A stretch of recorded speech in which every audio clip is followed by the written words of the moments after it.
ਸਤਿ ਸ਼੍ਰੀ ਅਕਾਲ। Punjabi school channel ਵਿੱਚ ਤੁਹਾਡਾ ਸਾਰਿਆਂ ਦਾ ਸਵਾਗਤ ਹੈ। ਅੱਜ ਅਸੀਂ central board of secondary education ਵੱਲੋਂ 9ਵੀਂ ਜਮਾਤ ਪੰਜਾਬੀ ਵਿਸ਼ੇ ਲਈ ਛਾਪੀ ਹੋਈ ਪਾਠ ਪੁਸਤਕ ਸਾਹਿਤਿਕ ਕਿਰਨਾਂ ਭਾਗ ਪਹਿਲਾ ਵਿੱਚੋਂ ਇੱਕ ਕਵਿਤਾ ਕਰਾਂਗੇ।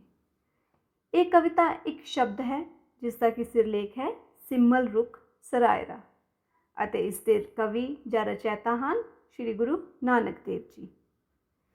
ਇਸ ਸ਼ਬਦ ਦਾ ਅਧਿਐਨ ਸ਼ੁਰੂ ਕਰਨ ਤੋਂ ਪਹਿਲਾਂ ਮੈਂ ਤੁਹਾਨੂੰ ਸ਼੍ਰੀ ਗੁਰੂ ਨਾਨਕ ਦੇਵ ਜੀ ਦੇ ਜੀਵਨ ਬਾਰੇ ਕੁਝ ਜਾਣਕਾਰੀ ਦੇਣਾ ਚਾਹਾਂਗੀ। ਸ਼੍ਰੀ ਗੁਰੂ ਨਾਨਕ ਦੇਵ ਜੀ ਸਿੱਖ ਧਰਮ ਦੇ ਪਹਿਲੇ ਗੁਰੂ ਸਨ। ਭਾਵ ਸਿੱਖ ਧਰਮ ਦੀ ਸ਼ੁਰੂਆਤ ਸ਼੍ਰੀ ਗੁਰੂ ਨਾਨਕ ਦੇਵ ਜੀ ਤੋਂ ਹੀ ਹੁੰਦੀ ਹੈ। ਇਸ ਤੋਂ ਇਲਾਵਾ ਉਹ ਗੁਰਮਤਿ ਕਾਵਿ-ਧਾਰਾ ਦੇ ਵੀ ਮੋਢੀ ਸਨ। ਗੁਰਮਤਿ ਕਾਵਿ-ਧਾਰਾ ਤੋਂ ਭਾਵ ਸਿੱਖ ਗੁਰੂਆਂ ਵੱਲੋਂ ਰਚੀ ਹੋਈ ਬਾਣੀ ਜਾਂ ਕਵਿਤਾ। ਤਾਂ ਗੁਰੂ ਨਾਨਕ ਦੇਵ ਜੀ ਨੇ ਹੀ ਸਭ ਤੋਂ ਪਹਿਲਾਂ ਸਿੱਖ ਗੁਰੂਆਂ ਵਿੱਚ ਬਾਣੀ ਰਚਨੀ ਸ਼ੁਰੂ ਕੀਤੀ। ਉਹਨਾਂ ਦਾ ਜਨਮ 15 ਅਪ੍ਰੈਲ 1469 ਈਸਵੀ ਨੂੰ ਰਾਏ ਭੋਏ ਦੀ ਤਲਵੰਡੀ, ਜੋ ਕਿ ਹੁਣ ਅੱਜ ਕੱਲ੍ਹ ਪਾਕਿਸਤਾਨ ਦਾ ਇੱਕ ਹਿੱਸਾ ਹੈ ਅਤੇ ਜਿਸ ਨੂੰ ਨਨਕਾਣਾ ਸਾਹਿਬ ਕਹਿ ਕੇ ਜਾਣਿਆ ਜਾਂਦਾ ਹੈ, ਉੱਥੇ ਹੋਇਆ। ਉਹਨਾਂ ਦੇ ਪਿਤਾ ਦਾ ਨਾਂ ਮਹਿਤਾ ਕਾਲੂ ਅਤੇ ਮਾਤਾ ਦਾ ਨਾਂ ਤ੍ਰਿਪਤਾ ਸੀ। ਗੁਰੂ ਨਾਨਕ ਦੇਵ ਜੀ ਦੀ ਇੱਕ ਵੱਡੀ ਭੈਣ ਵੀ ਸੀ ਜਿਸ ਦਾ ਨਾਮ ਬੀਬੀ ਨਾਨਕੀ ਸੀ। ਇਸ ਤੋਂ ਇਲਾਵਾ ਉਹਨਾਂ ਦੀ ਪਤਨੀ ਦਾ ਨਾਮ ਬੀਬੀ ਸੁਲੱਖਣੀ ਸੀ ਅਤੇ ਉਹਨਾਂ ਦੇ 2 ਪੁੱਤਰ ਸਨ ਜਿਨ੍ਹਾਂ ਦੇ ਕੀ ਨਾਮ ਸਨ ਬਾਬਾ ਸ਼੍ਰੀ ਚੰਦ ਜੀ ਅਤੇ ਬਾਬਾ ਲਖਮੀ ਦਾਸ ਜੀ। ਸ਼੍ਰੀ ਗੁਰੂ ਨਾਨਕ ਦੇਵ ਜੀ ਨੇ ਆਪਣਾ ਸਾਰਾ ਜੀਵਨ ਮਨੁੱਖਤਾ ਦੀ ਭਲਾਈ ਨੂੰ ਅਰਪਿਤ ਕੀਤਾ।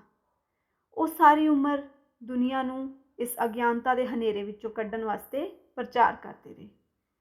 ਜੇਕਰ ਮਨੁੱਖਤਾ ਨੂੰ ਗੁਰੂ ਨਾਨਕ ਦੇਵ ਜੀ ਦੀ ਸਭ ਤੋਂ ਵੱਡੀ ਦੇਣ ਅਸੀਂ ਸੋਚਣਾ ਹੋਵੇ ਕਿ ਕਿਹੜੀ ਹੈ, ਤਾਂ ਉਹ ਹੈ ਉਹਨਾਂ ਵੱਲੋਂ ਦਿੱਤਾ ਗਿਆ ਪਖੰਡਾਂ ਨੂੰ ਖਤਮ ਕਰਨ ਦਾ ਸੰਦੇਸ਼। ਗੁਰੂ ਨਾਨਕ ਦੇਵ ਜੀ ਪਖੰਡਵਾਦ ਦੇ ਬਿਲਕੁਲ ਖਿਲਾਫ ਸਨ। ਉਹਨਾਂ ਨੇ ਸਾਰਿਆਂ ਨੂੰ ਅਕਾਲ ਪੁਰਖ ਯਾਨੀ ਕਿ ਇੱਕ ਪਰਮਾਤਮਾ ਨਾਲ ਜੁੜਨ ਦੀ ਸਲਾਹ ਦਿੱਤੀ, ਨਸੀਹਤ ਦਿੱਤੀ। ਆਪਣੇ ਇਸ ਸੰਦੇਸ਼ ਨੂੰ ਪੂਰੀ ਦੁਨੀਆ ਵਿੱਚ ਪਹੁੰਚਾਉਣ ਲਈ ਗੁਰੂ ਨਾਨਕ ਦੇਵ ਜੀ ਨੇ ਸਾਰੀ ਉਮਰ ਯਾਤਰਾਵਾਂ ਕੀਤੀਆਂ।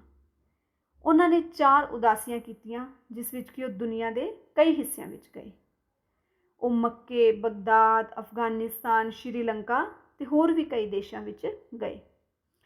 ਇਹਨਾਂ ਥਾਵਾਂ 'ਤੇ ਜਾ ਕੇ ਉਹਨਾਂ ਨੇ ਉੱਥੇ ਉਸ ਜਗ੍ਹਾ ਦੇ ਧਾਰਮਿਕ ਮੁਖੀਆਂ ਨਾਲ ਗੋਸ਼ਟੀਆਂ ਕੀਤੀਆਂ। ਗੋਸ਼ਟੀਆਂ ਹੁੰਦੀਆਂ ਵਿਚਾਰ ਚਰਚਾ, ਜਿਸ ਤਰ੍ਹਾਂ ਅੱਜ ਕੱਲ੍ਹ ਆਪਾਂ ਕਹਿੰਦੇ ਹਾਂ ਡਿਬੇਟ ਕਰਨਾ, ਉਹਨੂੰ ਉਸ ਸਮੇਂ ਗੋਸ਼ਟੀ ਕਿਹਾ ਜਾਂਦਾ ਸੀ। ਅਤੇ ਉਹਨਾਂ ਨੇ ਆਪਣੇ ਤਰਕ ਯੁਕਤ ਵਿਚਾਰਾਂ ਨਾਲ, ਤਰਕ ਮਤਲਬ ਕਿਸੇ ਲੌਜਿਕ ਨਾਲ ਦਿੱਤੇ ਹੋਏ ਵਿਚਾਰਾਂ ਨਾਲ ਬਹੁਤ ਸਾਰੇ ਧਾਰਮਿਕ ਆਗੂਆਂ ਨੂੰ ਆਪਣਾ ਮੁਰੀਦ ਬਣਾ ਲਿਆ। ਇਸ ਕਰਕੇ ਅੱਜ ਵੀ ਅਫਗਾਨਿਸਤਾਨ, ਬਗਦਾਦ ਇਹੋ ਜਿਹੀ ਜਗ੍ਹਾ ਉੱਤੇ ਵੀ ਗੁਰੂ ਨਾਨਕ ਦੇਵ ਜੀ ਨੂੰ ਅੱਜ ਵੀ ਉਹਨਾਂ ਦੀ ਮਾਨਤਾ ਮੰਨੀ ਜਾਂਦੀ ਹੈ। ਉਹ ਹਿੰਦੂਆਂ ਅਤੇ ਮੁਸਲਮਾਨਾਂ ਵਿੱਚ ਇੱਕੋ ਜਿੰਨੇ ਪਿਆਰੇ ਸਨ। ਕਿਉਂਕਿ ਉਸ ਸਮੇਂ ਸਿੱਖ ਧਰਮ ਐਜ਼ ਏ ਵੱਖਰਾ ਧਰਮ ਨਹੀਂ ਸੀ ਬਣਿਆ, ਤਾਂ ਉਸ ਸਮੇਂ ਹਿੰਦੂ ਧਰਮ ਸੀ ਅਤੇ ਮੁਸਲਮਾਨ ਧਰਮ ਸੀ, ਅਤੇ ਦੋਨਾਂ ਧਰਮਾਂ ਦੇ ਲੋਕ ਹੀ ਗੁਰੂ ਨਾਨਕ ਦੇਵ ਜੀ ਨੂੰ ਬਹੁਤ ਪਿਆਰ ਕਰਦੇ ਸਨ। ਗੁਰੂ ਨਾਨਕ ਦੇਵ ਜੀ ਨੇ ਬਹੁਤ ਸਾਰੀ ਬਾਣੀ ਦੀ ਰਚਨਾ ਕੀਤੀ, ਜਿਨ੍ਹਾਂ ਵਿੱਚੋਂ ਹੈ ਜਪਜੀ ਸਾਹਿਬ, ਆਸਾ ਦੀ ਵਾਰ, ਦੱਖਣੀ ਓਂਕਾਰ, ਸਿੱਧ ਗੋਸ਼ਟ, 12 ਮਾਹ ਤੁਖਾਰੀ, ਪਹਿਰੇ, ਥਿੱਤੀ, ਸੁਚੱਜੀ, ਪੱਟੀ, ਮਲਾਰ ਤੇ ਮਾਝ ਦੀ ਵਾਰ, ਸੋਦਰ, ਸੋਹਿਲਾ, ਆਰਤੀ ਅਤੇ ਅਲਾਉਣੀਆਂ। ਉਹਨਾਂ ਦੀ ਬਾਣੀ ਬਹੁਤ ਹੀ ਗਿਆਨ ਅਤੇ ਸੀਤਲਤਾ ਦਾ ਸੋਮਾ ਸੀ, ਜਿਹੜੀ ਮਨੁੱਖ ਨੂੰ, ਸੁਣਨ ਵਾਲੇ ਨੂੰ ਸ਼ਾਂਤੀ ਪ੍ਰਦਾਨ ਕਰਦੀ ਹੈ। ਉਹਨਾਂ ਦੀ ਬਾਣੀ ਵਿੱਚ ਉਸ ਸਮੇਂ ਦੇ ਰਾਜਨੀਤਿਕ, ਧਾਰਮਿਕ, ਸਮਾਜਿਕ ਅਤੇ ਭਾਈਚਾਰਕ ਹਾਲਾਤਾਂ ਦੀ ਵੀ ਤਸਵੀਰ ਪੇਸ਼ ਹੁੰਦੀ ਹੈ। ਜੋ ਸ਼ਬਦ ਤੁਹਾਡੇ ਸਿਲੇਬਸ ਵਿੱਚ ਹੈ, ਜਿਸ ਦਾ ਕਿ ਅਸੀਂ ਹੁਣ ਅਧਿਐਨ ਕਰਨਾ ਹੈ, ਸਿਮਲ ਰੁੱਖ ਸਰਾਇਰਾ, ਇਹ ਉਹਨਾਂ ਦੀ ਬਾਣੀ ਆਸਾ ਦੀ ਵਾਰ ਦਾ ਇੱਕ ਹਿੱਸਾ ਹੈ। ਆਸਾ ਦੀ ਵਾਰ ਵਿੱਚ ਕੁੱਲ 24 ਪੌੜੀਆਂ ਹਨ ਅਤੇ ਨਾਲ ਨਾਲ ਸਲੋਕ ਵੀ ਦਿੱਤੇ ਹੋਏ ਹਨ। ਅਤੇ ਆਓ ਹੁਣ ਅਸੀਂ ਇਸ ਸਿਮਲ ਰੁੱਖ ਸਰਾਇਰਾ ਵਾਲੇ ਸਲੋਕਾਂ ਦਾ ਅਧਿਐਨ ਕਰੀਏ, ਇਹਨਾਂ ਨੂੰ ਸਮਝੀਏ ਅਤੇ ਇਹ ਜਾਣਨ ਦੀ ਕੋਸ਼ਿਸ਼ ਕਰੀਏ ਕਿ ਇਹਨਾਂ ਸਲੋਕਾਂ ਵਿੱਚ ਸ਼੍ਰੀ ਗੁਰੂ ਨਾਨਕ ਦੇਵ ਜੀ ਸਾਨੂੰ ਕੀ ਸਮਝਾਉਣ ਦੀ ਕੋਸ਼ਿਸ਼ ਕਰ ਰਹੇ ਹਨ।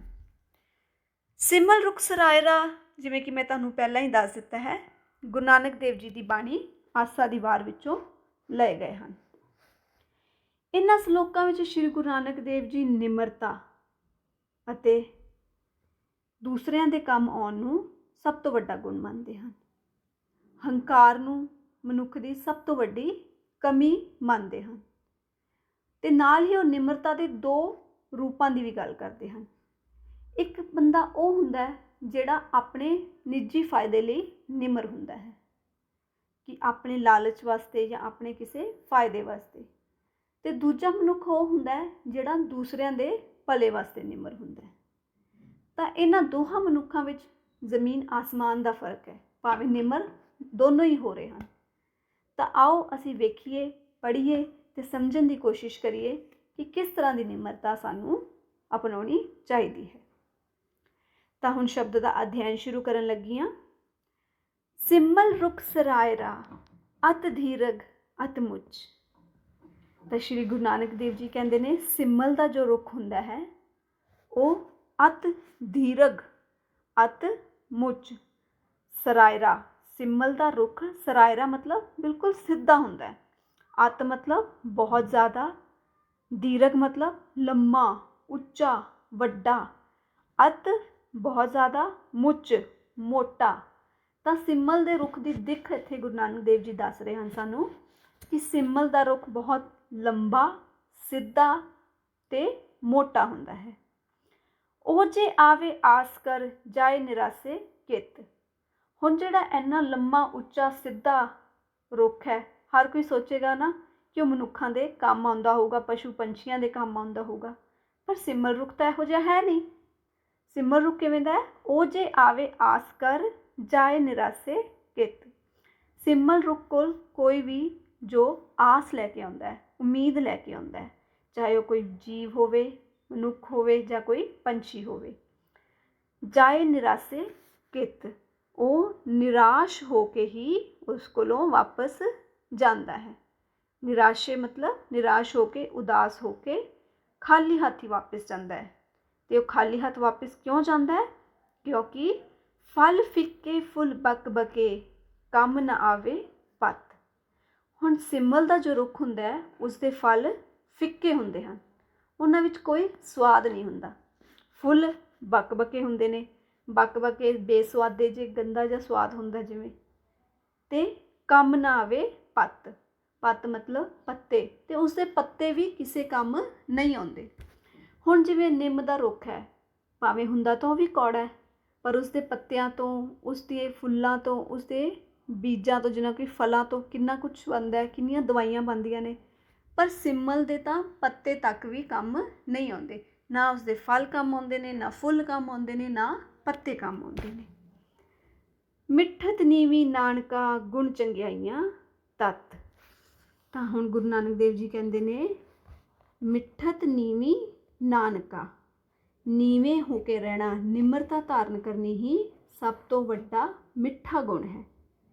ਗੁਣ ਚੰਗਿਆਈਆਂ ਤਤ, ਇਹ ਜਿਹੜਾ ਗੁਣ ਹੈ ਨੀਵੇਂ ਹੋ ਕੇ ਰਹਿਣਾ, ਨਿਮਰਤਾ ਧਾਰਨ ਕਰਨੀ, ਬਾਕੀ ਸਾਰੇ ਗੁਣਾਂ ਦਾ, ਚੰਗਿਆਈਆਂ ਦਾ ਸਾਰ ਤੱਤ ਹੈ। ਸਾਰ ਤੱਤ ਭਾਵ ਨਿਚੋੜ। ਜਿਸ ਤਰ੍ਹਾਂ ਇੱਕ ਕਹਾਣੀ ਤੁਸੀਂ ਸੁਣਦੇ ਹੋ ਅਤੇ ਉਹਦਾ ਸਾਰ ਲਿਖ ਦਿੰਦੇ ਹੋ ਨਾ ਕੁਝ ਸ਼ਬਦਾਂ ਵਿੱਚ, ਵੀ ਇਸ ਕਹਾਣੀ ਵਿੱਚ ਆਹ ਚੀਜ਼ ਹੈ। ਉਸੇ ਤਰ੍ਹਾਂ ਜਿਹੜੀ ਨਿਮਰਤਾ ਹੈ ਉਹ ਬਾਕੀ ਸਾਰੇ ਗੁਣਾਂ ਦਾ ਇੱਕ ਸਾਰ ਹੈ। ਜਿਸ ਵਿਅਕਤੀ ਵਿੱਚ ਨਿਮਰਤਾ ਆ ਗਈ ਉਸ ਵਿੱਚ ਬਾਕੀ ਦੇ ਗੁਣ ਆਪਣੇ ਆਪ ਹੀ ਆ ਜਾਣੇ ਹਨ। ਤਾਂ ਹੁਣ ਇਹਨਾਂ ਲਾਈਨਾਂ ਤੋਂ ਸਾਨੂੰ ਪਤਾ ਚੱਲਦਾ ਹੈ ਕਿ ਵੱਡੇ ਹੋਣਾ, ਦੇਖਣ ਵਿੱਚ ਸੋਹਣੇ ਹੋਣਾ, ਉੱਚੇ ਲੰਮੇ ਹੋਣਾ ਕੋਈ ਮਾਇਨੇ ਨਹੀਂ ਰੱਖਦਾ ਜੇਕਰ ਤੁਸੀਂ ਕਿਸੇ ਦੇ ਕੰਮ ਨਹੀਂ ਆਉਂਦੇ। ਕਹਿੰਦੇ ਨਾ ਇੱਕ ਪੰਜਾਬੀ ਵਿੱਚ ਅਖਾਣ ਹੈ, ਉੱਚਾ ਲੰਮਾ ਗੱਭਰੂ ਤੇ ਪੱਲੇ ਠੀਕਰੀਆਂ। ਵੀ ਹੈਗਾ ਤਾਂ ਦੇਖਣ ਨੂੰ ਬਹੁਤ ਉੱਚਾ ਲੰਮਾ, ਪਰ ਕੰਮ ਦਾ ਕਿਸੇ ਨੇ। ਉਸੇ ਤਰ੍ਹਾਂ ਸਿਮਲ ਦਾ ਰੁੱਖ ਹੈ, ਉੱਚਾ ਲੰਮਾ ਮੋਟਾ ਤਾਜ਼ਾ, ਪਰ ਕਿਸੇ ਦੇ ਕੰਮ ਨਹੀਂ ਆਉਂਦਾ। ਤਾਂ ਇਸ ਤਰ੍ਹਾਂ ਦੀ ਚੀਜ਼ ਦਾ ਕੋਈ ਫਾਇਦਾ ਨਹੀਂ ਹੈ।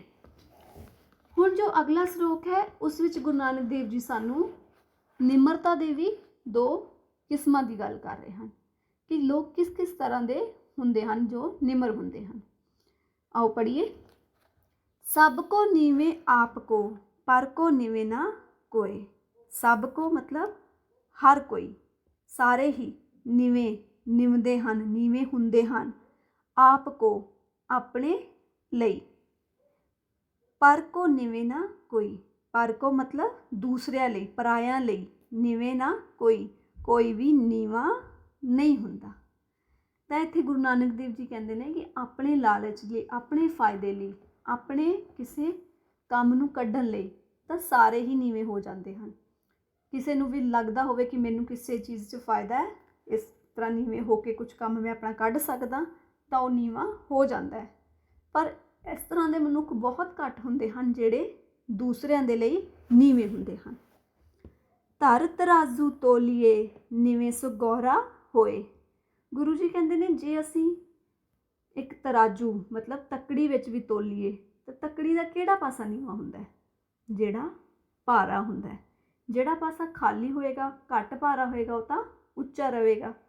ਤਾਂ ਇਸ ਕਰਕੇ ਉਹੀ ਮਨੁੱਖ ਨੀਵਾਂ ਹੁੰਦਾ ਜਿਸ ਵਿੱਚ ਕੋਈ ਭਾਰ ਮਤਲਬ ਕੋਈ ਗੁਣ ਹੁੰਦਾ, ਜਿਸ ਦੇ ਅੰਦਰ ਕੁਛ ਚੰਗਾ ਹੁੰਦਾ ਹੈ। ਅਪਰਾਧੀ ਦੂਣਾ ਨਿਵੇਂ ਜੋ ਹੰਤਾ ਮਿਰਗਾਏ। ਗੁਰੂ ਜੀ ਕਹਿੰਦੇ ਨੇ ਅਪਰਾਧੀ ਮਤਲਬ ਅਪਰਾਧ ਕਰਨ ਵਾਲਾ, ਪਾਪੀ, ਦੂਣਾ ਨਿਵੇਂ ਦੁੱਗਣਾ ਨੀਵਾਂ ਹੁੰਦਾ ਹੈ, ਝੁਕਦਾ ਹੈ। ਜੋ ਹੰਤਾ ਮਿਰਗਾਏ, ਹੰਤਾ ਮਤਲਬ ਸ਼ਿਕਾਰੀ ਕਰਨ ਵਾਲਾ ਹੁੰਦਾ ਹੈ, ਸ਼ਿਕਾਰ ਕਰਨਾ ਹੁੰਦਾ ਜਿਸਨੇ, ਕਿਸ ਦਾ? ਮਿਰਗਾਏ, ਮਿਰਗ ਦਾ, ਹਿਰਨ ਦਾ। ਤਾਂ ਜਿਹੜਾ ਸ਼ਿਕਾਰੀ ਹਿਰਨ ਦਾ ਜਾਂ ਮਿਰਗ ਦਾ ਸ਼ਿਕਾਰ ਕਰਨ ਲਈ ਬੈਠਾ ਹੁੰਦਾ ਹੈ, ਉਹ ਦੁੱਗਣਾ ਨੀਵਾਂ ਹੋ ਕੇ ਬੈਠਦਾ ਹੈ ਤਾਂ ਜੋ ਮੈਂ ਲੁਕ ਕੇ ਬੈਠਾਂ ਅਤੇ ਆਪਣਾ ਸ਼ਿਕਾਰ ਕਰ ਸਕਾਂ। ਪਰ ਇਸ ਤਰ੍ਹਾਂ ਦੇ ਨੀਵੇਂ ਹੋਣ ਦਾ ਕੋਈ ਲਾਭ ਨਹੀਂ, ਕਿਉਂਕਿ ਉਹ ਆਪਣੇ ਫਾਇਦੇ ਲਈ ਨੀਵਾਂ ਹੋ ਰਿਹਾ ਹੈ ਅਤੇ ਦੂਸਰੇ ਦੇ ਨੁਕਸਾਨ ਲਈ ਨੀਵਾਂ ਹੋ ਰਿਹਾ ਹੈ। ਸੀਸ ਨਿਵਾਈਏ ਕਿਆ ਥੀਏ ਜਾਂ ਰਿਦੇ ਕਸੁੱਦੇ ਜਾਏ। ਤਾਂ ਇੱਥੇ ਗੁਰੂ ਜੀ ਕਹਿੰਦੇ ਨੇ ਸੀਸ ਨਿਵਾਇਆ, ਸੀਸ ਨੂੰ ਨੀਵਾਂ ਕਰਨ ਨਾਲ, ਸਿਰ ਨੂੰ ਨੀਵਾਂ ਕਰਨ ਨਾਲ, ਕਿਆ ਥੀਏ ਕੀ ਲੱਭ ਜਾਣਾ, ਜਾ ਰਿਦੇ ਜੇ, ਰਿਦੇ ਭਾਵ ਦਿਲ ਵਿੱਚ, ਕਸੁੱਦੇ ਜਾਏ, ਕਸੁੱਦੇ ਮਤਲਬ ਖੋਟ, ਬੁਰੀਆਂ ਗੱਲਾਂ, ਮਾੜੀ ਨੀਅਤ। ਵੀ ਜੇ ਤੁਹਾਡਾ ਦਿਲ ਅੰਦਰੋਂ ਮਾੜਾ ਹੈ, ਅੰਦਰ ਤੁਹਾਡੇ ਦਿਲ ਦੇ ਖੋਟ ਹੈ, ਤਾਂ ਤੁਹਾਡਾ ਸਿਰ ਝੁਕਾਉਣ ਦਾ ਕੋਈ ਲਾਭ ਨਹੀਂ ਹੈ। ਤਾਂ ਇੱਥੇ ਸਾਨੂੰ ਦੋ ਤਰ੍ਹਾਂ ਦੇ ਸਿਰ ਝੁਕਾਉਣ ਵਾਲੇ ਬੰਦਿਆਂ ਦਾ ਪਤਾ ਚੱਲਦਾ ਹੈ। ਇੱਕ ਤਾਂ ਉਹ ਜੋ ਦੂਸਰਿਆਂ ਦੇ ਭਲੇ ਲਈ ਸਿਰ ਝੁਕਾਉਂਦੇ ਨੇ, ਅਤੇ ਇੱਕ ਉਹ ਜਿਹੜੇ ਸਿਰਫ ਆਪਣੇ ਫਾਇਦੇ ਲਈ, ਆਪਣੇ ਲਾਲਚ ਲਈ ਜਾਂ ਕਿਸੇ ਹੋਰ ਨੂੰ ਅਸਲ ਵਿੱਚ ਨੁਕਸਾਨ ਪਹੁੰਚਾਉਣ ਲਈ ਨੀਵੇਂ ਹੁੰਦੇ ਹਨ। ਤਾਂ ਗੁਰੂ ਜੀ ਇਹਨਾਂ ਸਲੋਕਾਂ ਵਿੱਚ ਸਾਨੂੰ ਇਹ ਸੰਦੇਸ਼ ਦਿੰਦੇ ਨੇ ਕਿ ਨਿਮਰਤਾ, ਨੀਵੇਂ ਹੋਣਾ ਬਹੁਤ ਵਧੀਆ ਗੁਣ ਹੈ, ਪਰ ਉਹੀ ਨਿਮਰਤਾ ਅਤੇ ਨੀਵੇਂ ਹੋਣਾ ਚੰਗਾ ਹੈ ਜਿਹੜਾ ਕਿਸੇ ਹੋਰ ਦੇ ਭਲੇ ਲਈ ਕੀਤਾ ਜਾਵੇ। ਆਪਣੇ ਲਾਲਚ ਲਈ, ਆਪਣੇ ਫਾਇਦੇ ਲਈ ਜਾਂ ਕਿਸੇ ਨੂੰ ਨੁਕਸਾਨ ਪਹੁੰਚਾਉਣ ਲਈ ਜੋ ਆਦਮੀ ਨੀਵਾਂ ਹੁੰਦਾ ਹੈ ਜਾਂ ਨਿਮਰਤਾ ਧਾਰਨ ਕਰਦਾ ਹੈ, ਉਹ ਅਸਲ ਵਿੱਚ ਅਪਰਾਧੀ ਹੁੰਦਾ ਹੈ, ਪਾਪੀ ਹੁੰਦਾ ਹੈ। ਤਾਂ ਇਸ ਤਰ੍ਹਾਂ ਦੇ ਪਾਪ ਕਰਨ ਵਾਲੇ ਵਿਅਕਤੀ ਅਸਲ ਵਿੱਚ ਅਸੀਂ ਉਹਨਾਂ ਨੂੰ ਨੀਵੇਂ ਹੋਏ ਜਾਂ ਨਿਮਰ ਹੋਏ ਨਹੀਂ ਮੰਨ ਸਕਦੇ ਹਾਂ। ਤਾਂ ਗੁਰੂ ਜੀ ਨੇ ਸਿੰਮਲ ਦੇ ਰੁੱਖ ਅਤੇ ਇੱਕ ਸ਼ਿਕਾਰੀ ਦੀ ਉਦਾਹਰਨ ਲੈ ਕੇ ਸਾਨੂੰ ਨਿਮਰਤਾ ਦਾ ਮਹੱਤਵ ਅਤੇ ਸਹੀ ਨਿਮਰਤਾ ਦੀ ਪਰਿਭਾਸ਼ਾ ਦੱਸੀ ਹੈ। ਆਓ ਹੁਣ ਅਸੀਂ ਇਸ ਸ਼ਬਦ ਦੇ ਅਭਿਆਸ ਦੇ ਪ੍ਰਸ਼ਨ ਨੂੰ ਹੱਲ ਕਰੀਏ। ਅਭਿਆਸ ਵਿੱਚ ਸਭ ਤੋਂ ਪਹਿਲਾ ਪ੍ਰਸ਼ਨ ਹੈ, ਇਹ ਸ਼ਬਦ ਗੁਰੂ ਨਾਨਕ ਦੇਵ ਜੀ ਦੀ ਕਿਹੜੀ ਬਾਣੀ ਵਿੱਚੋਂ ਲਿਆ ਗਿਆ ਹੈ?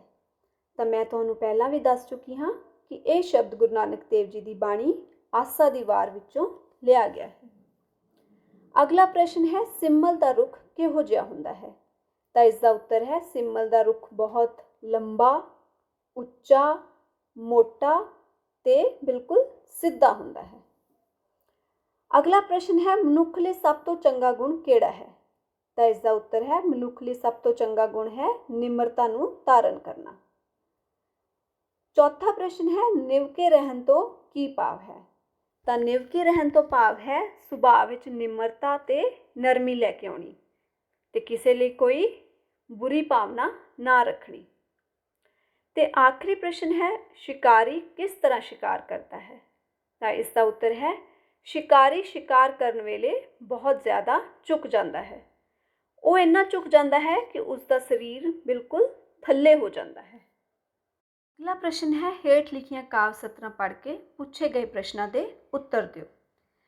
ਕਾਵਿ ਸਤਰਾਂ ਹਨ, ਮਿੱਠਤ ਨੀਵੀਂ ਨਾਨਕਾ ਗੁਣ ਚੰਗਿਆਈਆਂ ਤਤ, ਸਭ ਕੋ ਨਿਵੇਂ ਆਪ ਕੋ ਪਰ ਕੋ ਨਿਵੇਂ ਨ ਕੋਏ, ਧਰ ਤਰਾਜੂ ਤੋਲੀਏ ਨਿਵੇਂ ਸੁਗੌਰਾ ਹੋਏ। ਤਾਂ ਇਹ ਸੀ ਕਾਵਿ ਸਤਰਾਂ। ਹੁਣ ਪ੍ਰਸ਼ਨ ਹਨ, ਉਪਰੋਕਤ ਕਾਵਿ ਸਤਰਾਂ ਦਾ ਭਾਵ ਆਪਣੇ ਸ਼ਬਦਾਂ ਵਿੱਚ ਲਿਖੋ। ਤਾਂ ਤੁਸੀਂ ਇਹਨਾਂ ਦਾ ਭਾਵ ਲਿਖਣਾ ਹੈ, ਜੋ ਕਿ ਅਸੀਂ ਤੁਹਾਨੂੰ ਕਵਿਤਾ ਦੀ ਵਿਆਖਿਆ ਵਿੱਚ ਪਹਿਲਾਂ ਹੀ ਦੱਸ ਚੁੱਕੇ ਹਾਂ। ਤਾਂ ਤੁਸੀਂ ਉੱਥੋਂ ਵੀ ਸੁਣ ਕੇ ਲਿਖ ਸਕਦੇ ਹੋ। ਮੈਂ ਤੁਹਾਨੂੰ ਇੱਕ ਵਾਰੀ ਫਿਰ ਤੋਂ ਦੱਸ ਦਿੰਦੀ ਹਾਂ। ਇਹਨਾਂ ਕਾਵ ਸਤਰਾਂ ਦਾ ਭਾਵ ਹੈ ਕਿ ਨੀਵੇਂ ਹੋ ਕੇ ਰਹਿਣਾ ਹੀ ਸਾਰੀਆਂ ਚੰਗਿਆਈਆਂ ਦਾ ਸਾਰ ਹੈ, ਮਿੱਠਾ ਗੁਣ ਹੈ। ਪਰ ਹਰ ਕੋਈ ਇਨਸਾਨ ਜਾਂ ਹਰ ਕੋਈ ਬੰਦਾ ਆਪਣੇ ਸਵਾਰਥ ਲਈ ਹੀ ਨੀਵਾਂ ਹੁੰਦਾ ਹੈ, ਦੂਸਰਿਆਂ ਲਈ ਨੀਵਾਂ ਕੋਈ ਨਹੀਂ ਹੁੰਦਾ। ਜਦੋਂ ਕਿ ਅਸਲ ਵਿੱਚ ਨਿਮਰਤਾ ਬਹੁਤ ਹੀ ਮਹਾਨ ਗੁਣ ਹੈ। ਜਿਸ ਤਰ੍ਹਾਂ ਕਿ ਜੇ ਤੱਕੜੀ ਵਿੱਚ ਪਾ ਕੇ ਅਸੀਂ ਕੁਝ ਤੋਲੀਏ ਤਾਂ ਤੱਕੜੀ ਦਾ ਉਹੀ ਪਾਸਾ ਨੀਵਾਂ ਹੁੰਦਾ ਹੈ ਜੋ ਕਿ ਪਾਰਾ ਹੁੰਦਾ ਹੈ।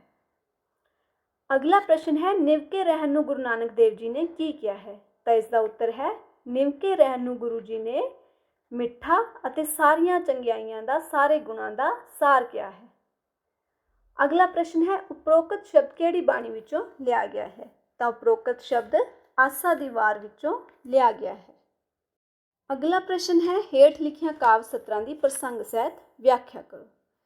ਇਹ ਸਤਰਾਂ ਹਨ, ਸਿਮਲ ਰੁਖ ਸਰਾਇਰਾ ਅਤ ਦੀਰਘ ਅਤ ਮੁੱਚ, ਓ ਜੇ ਆਵੇ ਆਸ ਕਰ ਜਾਏ ਨਿਰਾਸੇ ਕਿਤ, ਫਲ ਫਿੱਕੇ ਫੁੱਲ ਬਕ ਬਕੇ ਕੰਮ ਨਾ ਆਵੇ ਪਤ। ਤਾਂ ਇਸ ਦੇ ਪ੍ਰਸੰਗ ਵਿੱਚ ਤੁਸੀਂ ਲਿਖੋਗੇ, ਇਹ ਕਾਵ ਸਤਰਾਂ ਸ਼੍ਰੀ ਗੁਰੂ ਨਾਨਕ ਦੇਵ ਜੀ ਦੁਆਰਾ ਰਚੀ ਬਾਣੀ ਆਸਾ ਦੀ ਵਾਰ ਵਿੱਚੋਂ ਲਈਆਂ ਗਈਆਂ ਹਨ, ਜੋ ਕਿ ਸਾਹਿਤਕ ਕਿਰਨਾ ਪਾਠ ਪੁਸਤਕ ਵਿੱਚ ਸਿਮਲ ਰੁਖ ਸਰਾਇਰਾ ਸ਼ਬਦ ਦੇ ਸਿਰਲੇਖ ਹੇਠ ਦਰਜ ਹਨ। ਇਹਨਾਂ ਸਤਰਾਂ ਵਿੱਚ ਗੁਰੂ ਨਾਨਕ ਦੇਵ ਜੀ ਨੀਵੇਂ ਹੋ ਕੇ ਰਹਿਣ ਦੀ ਜਾਂ ਨਿਮਰਤਾ ਦੀ ਮਹੱਤਤਾ ਨੂੰ ਦੱਸਦੇ ਹਨ। ਉਸ ਤੋਂ ਬਾਅਦ ਤੁਸੀਂ ਇਸ ਦੀ ਵਿਆਖਿਆ ਕਰਨੀ ਹੈ। ਵਿਆਖਿਆ ਵਿੱਚ ਅਸੀਂ ਜਿਵੇਂ ਕਿ ਤੁਹਾਨੂੰ ਪਹਿਲਾਂ ਹੀ ਇਸ ਸ਼ਬਦ ਦੀ ਵਿਆਖਿਆ ਕਰ ਚੁੱਕੇ ਹਾਂ, ਤਾਂ ਉੱਥੋਂ ਤੁਸੀਂ ਦੁਬਾਰਾ ਸੁਣ ਕੇ ਉਸ ਦੀ ਵਿਆਖਿਆ ਨੂੰ ਲਿਖ ਸਕਦੇ ਹੋ। ਤੁਹਾਡੀ ਸਹੂਲਤ ਲਈ ਮੈਂ ਇੱਕ ਵਾਰੀ ਫਿਰ ਤੋਂ ਦੱਸ ਦਿੰਦੀ ਹਾਂ ਕਿ ਇਹਨਾਂ ਸਤਰਾਂ ਵਿੱਚ ਗੁਰੂ ਨਾਨਕ ਦੇਵ ਜੀ ਕਹਿੰਦੇ ਹਨ ਕਿ ਜਿਹੜਾ ਸਿਮਲ ਦਾ ਰੁੱਖ ਹੁੰਦਾ ਹੈ ਉਹ ਬਿਲਕੁਲ ਸਿੱਧਾ, ਉੱਚਾ ਅਤੇ ਮੋਟਾ ਹੁੰਦਾ ਹੈ।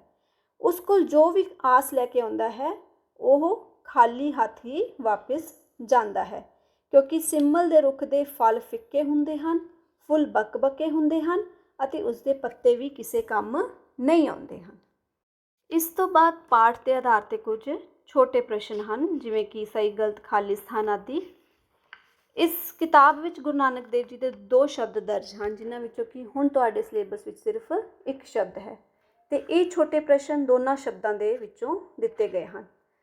ਇਸ ਲਈ ਅਸੀਂ ਇੱਕ ਵਾਰੀ ਇਹ ਸਾਰੇ ਹੀ ਕਰਾਂਗੇ, ਇਸ ਵਿੱਚ ਕੋਈ ਹਰਜ ਨਹੀਂ। ਤਾਂ ਪਹਿਲਾ ਪ੍ਰਸ਼ਨ ਹੈ, ਪਾਠ ਦੇ ਆਧਾਰ 'ਤੇ ਠੀਕ ਜਾਂ ਗਲਤ ਦੇ ਨਿਸ਼ਾਨ ਲਗਾਓ। ਜਿਸ ਵਿੱਚ ਪਹਿਲੀ ਲਾਈਨ ਹੈ, ਸਿਰ ਨਿਵਾਉਣ ਨਾਲ ਮਨ ਦਾ ਖੋਟ ਦੂਰ ਹੋ ਜਾਂਦਾ ਹੈ।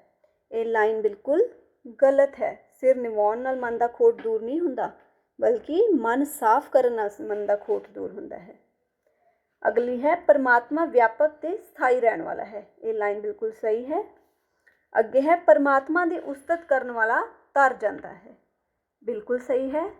ਉਸ ਤੋਂ ਬਾਅਦ ਹੈ, ਸਿਮਲ ਦੇ ਰੁੱਖ ਵਾਂਗ ਤਣ ਕੇ ਖੜਨਾ ਚਾਹੀਦਾ ਹੈ। ਇਹ ਗਲਤ ਹੈ।